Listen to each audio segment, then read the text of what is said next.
Yeah, hi. Sundara Rami Reddy from RCB Technologies. చాలామంది అంటుంటారు investment మార్కెట్లో అంత ఈజీ కాదని. అది కొంతవరకు నిజమండి. ఎందుకంటే ఇన్వెస్ట్మెంట్ అనేది not only deal about the knowledge, ఇది హ్యూమన్ సైకాలజీతో కూడా డీల్ చేసిన విషయం కాబట్టి అంత ఈజీ ఏం కాదు. హిస్టారికల్గా మనం చూసామనుకోండి కొన్ని కపుల్ ఆఫ్ స్టాక్స్ని. ఈరోజు వరల్డ్ నెంబర్ 1 కంపెనీ ఉన్న పర్టికులర్గా యాపిల్ లాంటి కంపెనీస్ మనం చూసామనుకోండి, గత 84 నుంచి ఇప్పటి వరకు మోర్ దెన్ 10 టైమ్స్ ఇది మార్కెట్ మోర్ దెన్ 50% డౌన్ అయిందండి. మన హిస్టారికల్ డేటా కనుక చూసుకున్నట్టయితే 50% డౌన్ అవటం అనేది ఎవ్రీ 5 to 6 ఇయర్స్కి అది కామన్ అయిపోతుంది. అండ్ 82% 2 టైమ్స్ డౌన్ అయింది.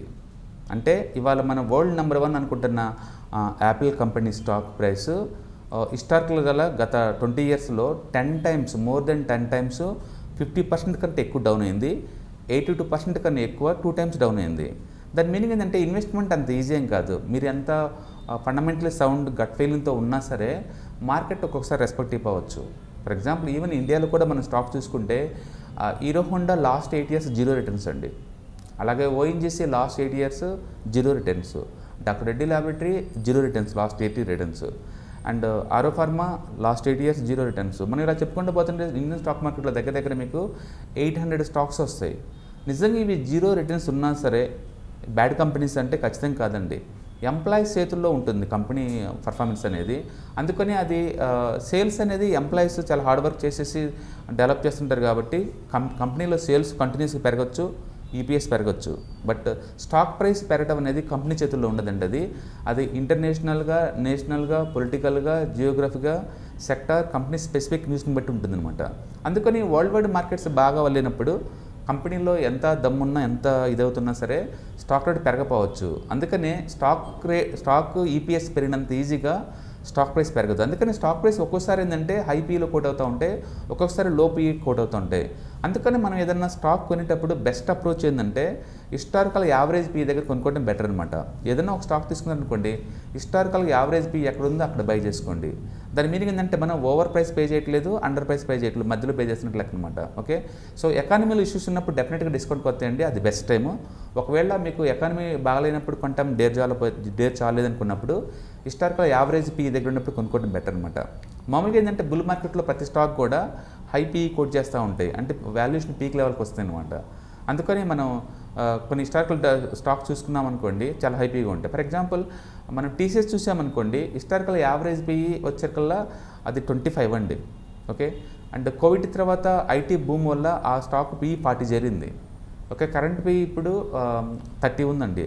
అంటే స్టాక్ 1 year లోలో ఉన్నా సరే స్టిల్ ఇట్ ఈస్ ఎక్స్పెన్సివ్, ఎందుకంటే హిస్టారికల్ డేటా ప్రకారం అది కనుక 25 పీకి ఇస్తే బెస్ట్ ప్రైస్ అనమాట. అంటే అరౌండ్ 2800 3000 దగ్గర అది బెస్ట్ ప్రైస్ కింద సమానం అనమాట. అందుకని స్టాక్స్ని మంచి టైంలో కొనడానికి ఆపర్చునిటీ ఏంటంటే ఒకటి బేర్ మార్కెట్లో, 2 హిస్టారికల్ యావరేజ్ ప్రైస్కి వచ్చినప్పుడు అనమాట. సో అందుకని పడినంత మాత్రాన బ్యాడ్ కాదు, పెరిగినంత మాత్రాన చెక్ చేయాల్సిన అవసరం లేదు. మనం ఇప్పుడు ఎగ్జాంపుల్ యాపిల్ అనుకున్నట్టు అది 10 టైమ్స్ డౌన్ అయినా సరే మోర్ దెన్ 50% స్టిల్ ఇప్పుడు ఆల్ టైమ్ హైలో కోట్ చేస్తుంది. అది మార్కెట్ కండిషన్ బట్టేసి ఎంత ఫండమెంటల్ సౌండ్ కంపెనీ సరే అప్ అండ్ అయ్యే ఛాన్స్ ఉంటుంది. ఎగ్జాంపుల్ మీ కేస్ స్టడీ కింద లారస్ ల్యాబొరేటరీస్ కావచ్చు, ఐఈఎక్స్ కావచ్చు, ఐఆర్సిటీసీ కావచ్చు, మీరు చూసుకోండి హిస్టరీ నుంచి పైనుంచి ఎంత ఆల్మోస్ట్ మోర్ దెన్ 50% డౌన్ అయింది. డౌన్ అయినంత మాత్రాన ఈ బిజినెస్ మోడల్కి వచ్చిన నష్టమేం లేవండి. కాబట్టి మీరు హై పీలో కనుక కొనుక్కుంటే కనుక మీరు స్టక్ అయి ఉండొచ్చు అనమాట. ఈవెన్ టాటా ఎలక్సీ కూడా హై పీలో కనుక కొనుక్కుంటే మీరు స్టక్ అయి ఉండొచ్చు. అందుకని కంపెనీ యావరేజ్ పీ దగ్గర కొనుక్కుంటే సేఫ్ అండ్ సెక్యూర్గా మనం డీల్ చేయొచ్చు. అందుకని ఇన్వెస్ట్మెంట్ అనేది ఈజీగా ఏం కాదు. మీరు అనుకున్నట్టు ఇన్వెస్ట్మెంట్ అనేది అంత ఈజీ ఏం కాదు. It's always deal with knowledge, human psychology and market conditions అనమాట. అందుకని మీరు ఇలా లాంగ్ టర్మ్ ఉంచుకోవటం ఇష్టం లేదు అనుకున్నప్పుడు better to deal with ETFs. ఎందుకంటే సెక్టార్స్ అంత దారుణంగా డ్రాప్ అవుతుంది అనమాట. ఇప్పుడు నిఫ్టీ ఉందనుకోండి, యావరేజ్ మీద ఫర్ ఇయర్ వచ్చేసరికల్లా 15% కంటే ఎక్కువ డౌన్ అవ్వదు. డెకెట్కి ఒకసారి మాత్రమే 50% డౌన్ అవుతూ ఉంటుంది. అదర్వైజ్ మీరు 15 లేదా 20% పడ్డప్పుడు కనుక అగ్రెసివ్ అలకేట్ చేసుకోవచ్చు మార్కెట్లో.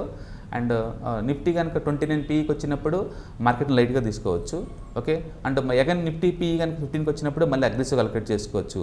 ఇలాంటి చిన్న ఈ టెక్నిక్స్ మీరు వాడటం ద్వారా ఇన్వెస్ట్మెంట్ ఎనీబడి కెన్ చేసుకోవచ్చు అనే థాట్ మీకు వస్తుంది. రెండోది మనం మ్యాక్సిమం మనీ మార్కెట్ నుంచి తీసుకోవచ్చు అనమాట. అందుకని మన దగ్గర మనీ ఉందని చేయాల్సిన అవసరం లేదండి. మార్కెట్ ఎక్స్పెన్సివ్ ఉన్నప్పుడు ఇండెక్స్తో డీల్ చేయటం, మార్కెట్ చీపర్గా ఉన్నప్పుడు అంటే బేర్ మార్కెట్లో వచ్చినప్పుడు మార్కెట్లో అగ్రెసివ్ అలకేట్ చేయడం ద్వారా మనం మంచి రిటర్న్స్ తీసుకోవచ్చు. ఓకే, నెక్స్ట్ టైం మీరు ఇన్వెస్ట్ చేసేటప్పుడు ఒకసారి యాపిల్ స్టాక్ మీరు చూసుకున్నట్టే మీకు క్లారిటీ వస్తుంది. Okay, thank you.